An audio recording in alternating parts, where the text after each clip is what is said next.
Super glad to see everybody this morning. Hey, Max. Here, how about you eat something? There you go. Yeah, there we go. Starting up maybe a minute or so early.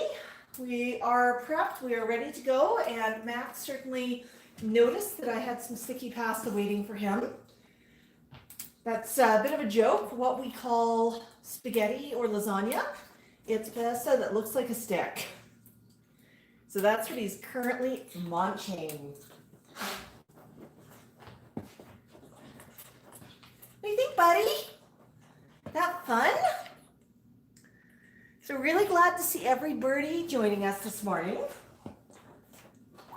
And we're going to let people get a couple of minutes in before we really get going. We've got some fun stuff planned for you this morning. And of course, we'll share a bit of news, what's happening this week, what's new in Max's life. Hey, Max. Max, do you want another piece of sticky pasta? What's this? What's this? Yeah, focus on the pasta, not my chair, please.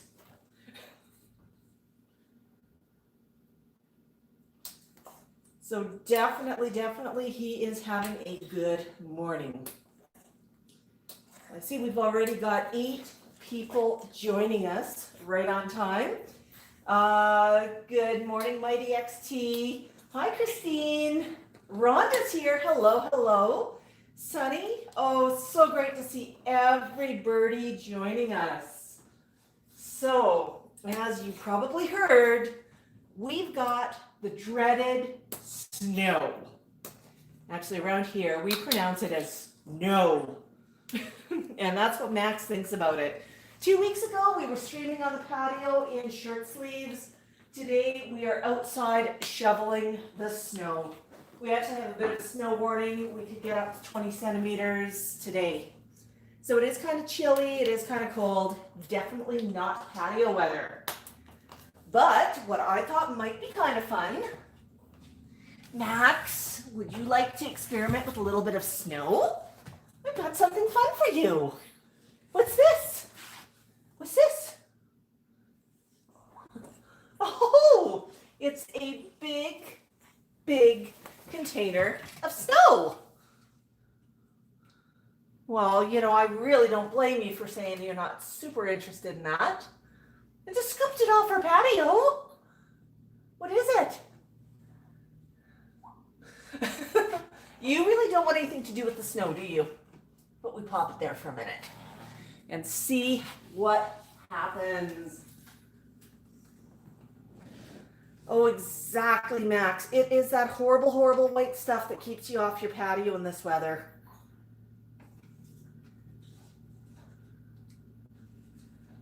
You're just going to stand there? You're going to look at it? Are you going to touch it at all, huh?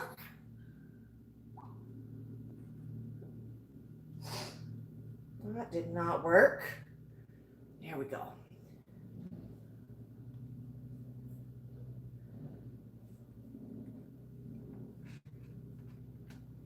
Yeah, Max, what's that sound? Snow blowing equipment. Fortunately, we live inside of a townhouse complex, so we actually don't have to worry about any snow blowing ourselves. Except the snow that's in here.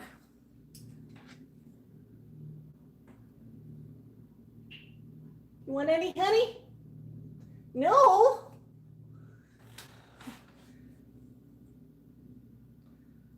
Are you just ignoring it?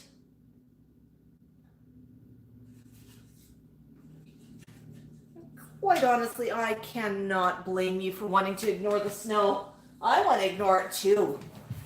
Let's see here if I can get just a little bit closer. So what we can do with the snow buddy is we can make snowballs. What's that? Little snowballs. Whoo-hoo, that's cold. Look at that. What is it? Is it a snowball?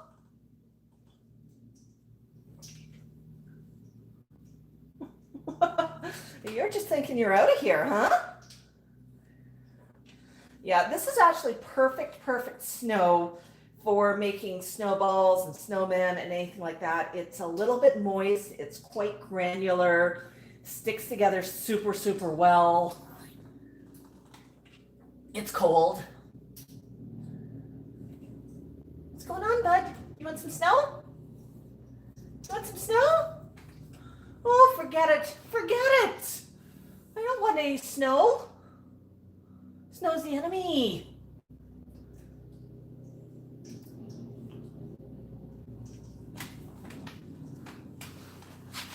You sure, Max? Are you sure you don't want a nice little snowball? Let's just crunch this one up.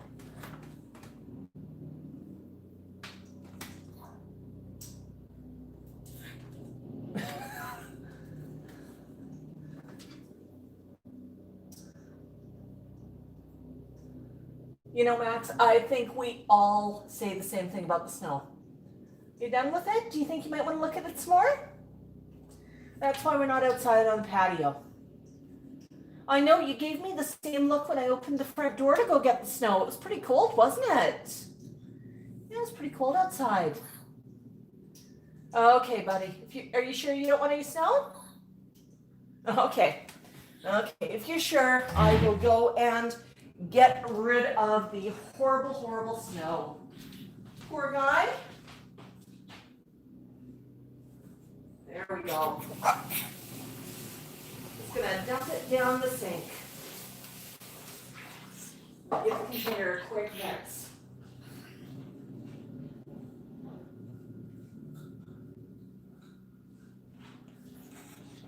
I know! How terrible was that? There was snow and it was inside. Oh, it was actually, the snow was a suggestion from one of our flockers. They said, hey, it's snowing. What would Max react to the snow if you brought some inside? And it was actually a really good idea, I thought. Okay. Oh, poor Max. Would you like another piece of sticky pasta? There we go. Spaghettis. Lasagna would probably show up a little bit better. So the birds actually love pasta. And this one in a nice long stick. I know it blends in with the chair and it almost looks invisible, which is actually kind of a little bit spooky, isn't it, buddy? But they definitely enjoy pasta. They like a little stick of pasta here and there. Tico loves cooked pasta. He loves spaghetti. He loves really any of the shapes. And it's like with any other human food, everything in moderation. If I cook pasta and share with the birds, I cook it just in hot water. I don't add any salt. I don't add anything to it. They can have a little bit that is just cooked. They like to join in when I'm eating something. So that tends to be the way that things tend to work around here. So yes, it is definitely a snow day. I see Brian's joining us from the Bronx. We have Cheryl who says her birds love pasta too. Yes, Rhonda, Max certainly misses going out. French Paul says, gotcha, like the snow when his Uman brought some in. Letty the Gray, not so much. Oh, absolutely. Max might have been a little bit more interested in the snow if I would have embedded some of his favorite treats in it, and it could have made a little bit of a game.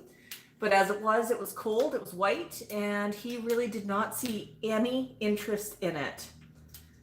So, tried to get a little bit of a picture of him with it as well. Didn't work out quite as well as I'd hoped. That's okay. It was a good try, Cheryl. A bok to Fatima, or Fatima. I apologize if I ever mispronounce somebody's name. I'm still learning how to pronounce some of your names, so feel free to correct me, give me some phonetic pronunciations in the chat.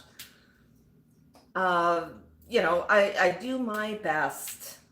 Greenbird's here, Christine, Rhonda, French Paul.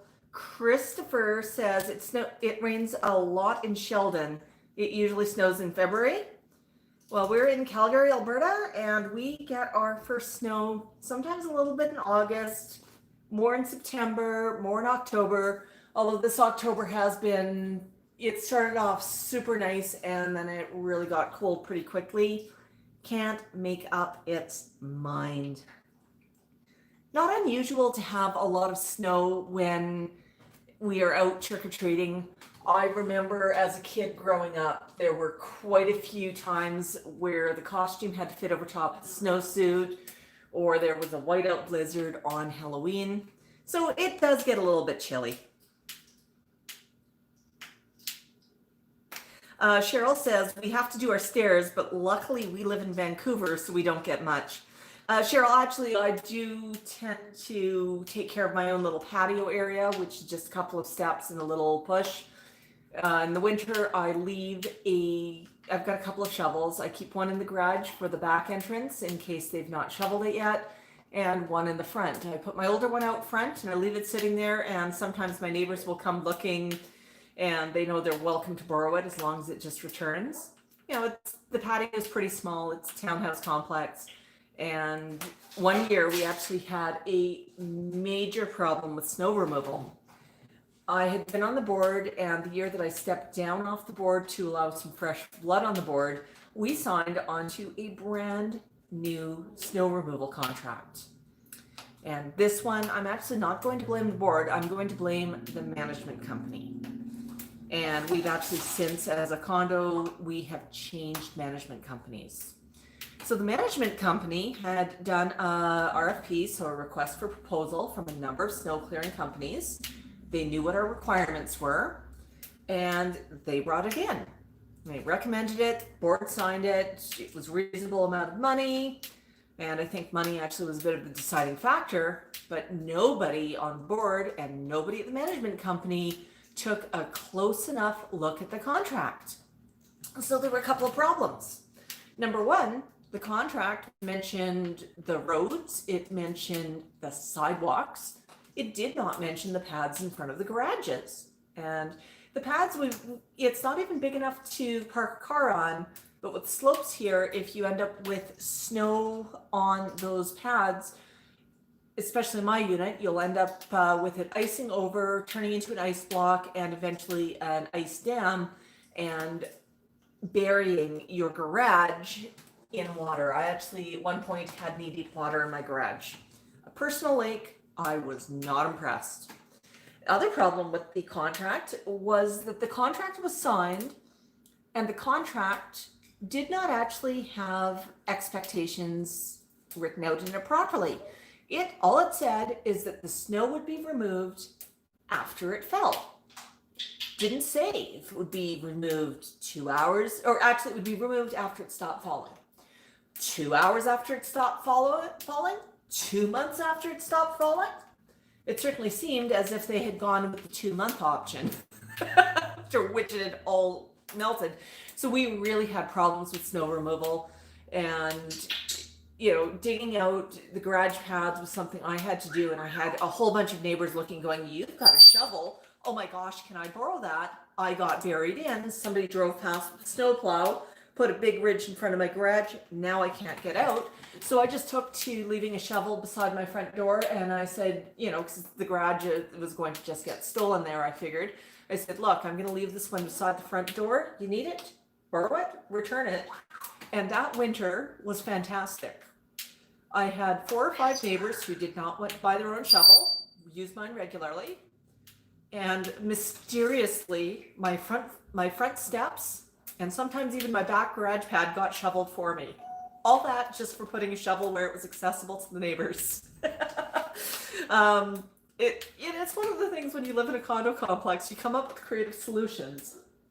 My goal was not to get something for my neighbors, but it was to make sure that they had a shovel available if they got buried in, and I did not want to finish shoveling and then stand around for 10 minutes, go to work late because I was waiting for shovel returns. So I just came up with that solution. So it really did seem to work quite well. My ice chipper also got a fair bit of use when people saw it out. Not something I tend to leave outside,